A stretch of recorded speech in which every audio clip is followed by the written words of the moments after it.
با عرض سلام و عرض ادب و خسته نباشید خدمت بینندگان محترم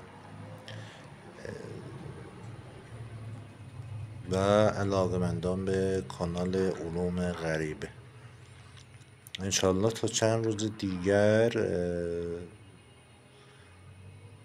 شرایط نوشتن جادو و تلسمان، چه عبری، چه یهودی، چه شیطانی، چه رحمانی رو داخل کانال یوتیوبمون قرار میدیم و هر کی هم خواست یاد بگیره میتونه با کمترین هزینه اقدام به یادگیری علوم غریبه، جمعی احضارات و کشف دفاعن زیرزمینی توسط موکلین،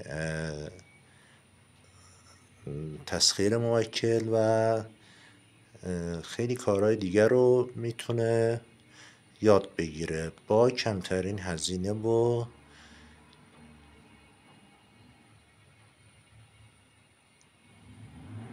فقط باید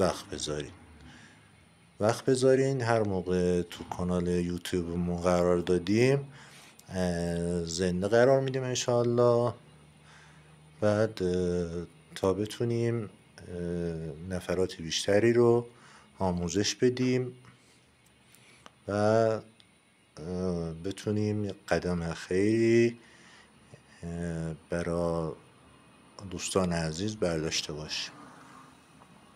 به امید دیدار.